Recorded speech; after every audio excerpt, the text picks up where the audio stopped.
Assalamualaikum, salam sejahtera tuan-tuan dan puan-puan. Okey, hari ni video ni lain sikit lah. Saya nak tunjukkan penjagaan dan cara nak bagi suap makan lah. Anak suap yang ini burung kembala kerbau atau jenis ni, spesies ni kita panggil Javan Myna. Myna ni keluarga dia banyak lah, termasuk apa-apa burung tiong lah kita panggil Myna. Jadi teruskan dengan video ni, saya nak tunjukkan macam mana nak bagi dia makan dan jaganya.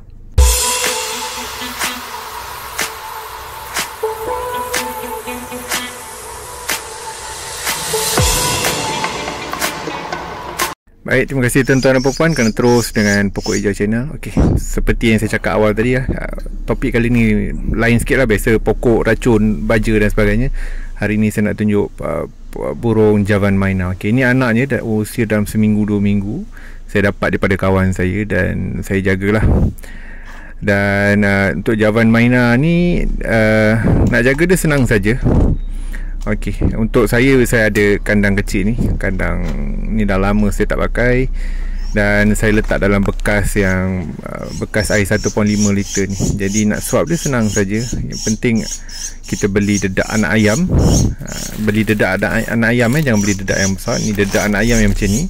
Harganya satu paket macam ni dalam RM4.50. Dia tak halus dan tak terlalu kasar. Dan bila kita letak dengan air, dia akan kembang lah nanti. Okey, dia macam ni dia punya tekstur dia. Jangan ambil yang halus. Anak Java ni tak suka yang halus macam tepung tu. Dia suka yang macam ni. Dan bila kita letak dengan air, dia akan jadi kasar-kasar sedikit lah. Okey, bila kita dah bancuh, okey, yang ini dah tercair sikit, saya letak sikit lah. Bagi dia pekat sikit. Dia tak suka terlalu cair. Dan anak Javan Myna ni, bila kita bagi makan dia dedak anak ayam ni, kita akan campur dengan air. Jadi tidak perlu suap air. Air dah ada dalam makanan. Jadi tak perlu nak suap air lagi. Takut nanti suap air nanti dia birit lah. Jadi cukup dengan apa yang dah ada. Dan tak perlu bagi makan serangga. Okey, kalau nak bagi makan dia, yang ini anak dia masih tak lapar sangat. Saya nak buat video.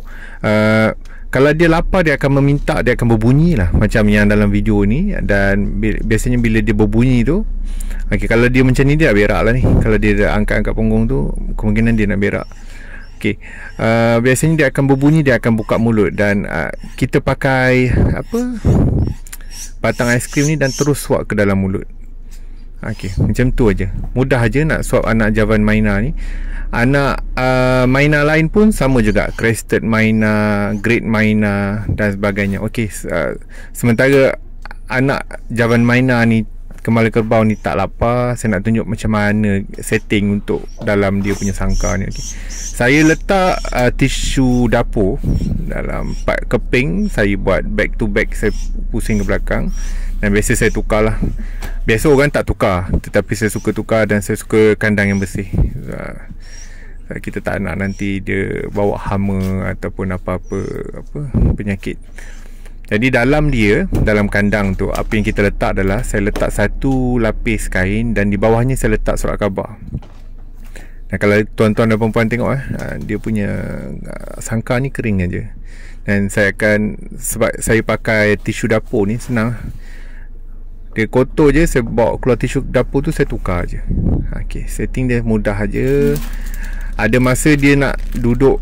Selain itu, makanan perlu ada. Dan juga apa yang untuk jaga anak dia perlu ada tadilah, batang aiskrim tu dan juga bekas kecil untuk letak makanan.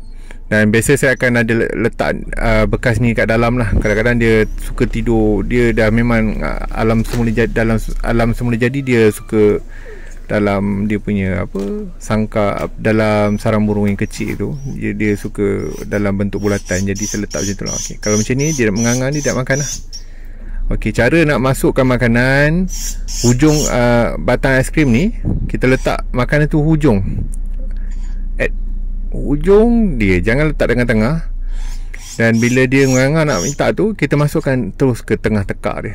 Dalam sikit tak apa, dia tak sakit. Dan dia memang secara alaminya dia memang makan begitu daripada ibu dia. Kalau tuan-tuan dan perempuan letak makanan tu di hujung mulut, nanti akan bersepah. Dia akan makanan tu akan terkirai kiri dan ke kanan dan akan leceh lah, nak kemas sakit. Masuk terus je ke dalam, dia akan terus makan. Dan kalau betul beli dedak anak ayamnya jenis macam saya tunjuk tadi, insyaAllah lah tak ada masalah. Dia memang suka makan dedak anak ayam ni. Dan bila tuan-tuan dan perempuan punya anak Javan mainan ni dah besar, usia dah beberapa bulan, dah boleh makan sendiri, boleh bagi makan serangga, belalang atau sebagainya. Tapi untuk saiz begini tak perlu. Dan biasa kalau saya kalau tuan-tuan dan perempuan tengok saya ambil ni, tunjuk dari dekat, ini anak usia anak yang dalam seminggu 2 minggu. Bulu pun belum tumbuh sepenuhnya. Baik, dari segi penjagaan pula, kekerapan kita bagi makan macam tuan-tuan dan puan tengok dalam video ni, saya bagi makan dia, tengok pada anak burung lah. Kalau yang ini biasanya kalau dia nak makan dia akan berbunyi, dan kalau dia tak berbunyi tu kita tak bagi makan lah. Nak tanya berapa kerap satu hari bergantung kepada burung ni. Biasanya malam dia akan tidur lah, dia akan tidur sampai ke subuh. Subuh dia nampak kita, dia dah start berbunyi minta makanan. Dia secara alami lah. Kalau burung tu biasa keluar pagi, mak dia keluar pagi cari makanan sampai ke petang. Jadi itulah waktu dia biasa makan. Paling kuat pun dia akan makan sampai pukul 8 atau 9 malam lah, lebih kurang begitu. Okay. Kalau dia dah kenyang, dia akan diam lah macam ni. Kalau tuan-tuan dah tengok, ini anak yang sihat lah. Dalam seminggu tak ada apa-apa penyakit, makan pun nampak berselera. Dan nanti saya akan upload beberapa bulan atau minggu selepas ni, bila dia makin membesar. Jadi tuan-tuan dan perempuan mana yang nak berminat nak bela Javan Myna atau apa-apa burung kembala kebau juga, yang kita panggil kembala kebau ni, mungkin tuan-tuan dan perempuan boleh nampak lah dan tahu macam mana nak jaga burung ni. Secara keseluruhannya nak jaga anak Javan ni sebenarnya sangat senang lah. Anak-anak kecil pun yang sekolah rendah pun boleh kita asuh untuk menjaga haiwan ni. Okay, kalau dia macam tonggek-tonggek macam tadi tu, dia nak berak lah. Kalau tuan tengok tu, nampak lah najis dia keluarkan. Okay. Saya harap dengan video ni tuan-tuan dan perempuan nampak lah dan tahu macam mana nak bagi makan burung Javan ni. Dan pastikan letak di hujung batang aiskrim dan terus masuk ke tekak dia. Kadang-kadang kalau dia tengah lapar tak payah masuk ke tekak, dia akan tarik batang aiskrim tu masuk ke dalam tekak dia. Harapkan dengan penerangan ringkas dan video tutorial praktikal nak bagi makan, macam mana kita nak setting tempat dia sangkar dan sebagainya, tuan-tuan dan perempuan dapatlah gambaran dengan jelas macam mana nak jaga anak gembala kerbau ataupun Javan Myna ni, gembala kerbau spesies Javan ni. Dan diharap nanti saya akan, kalau ada masa, saya akan upload lagi video pada masa akan datang bila dia makin membesar, macam mana jaga. Sekian, terima kasih.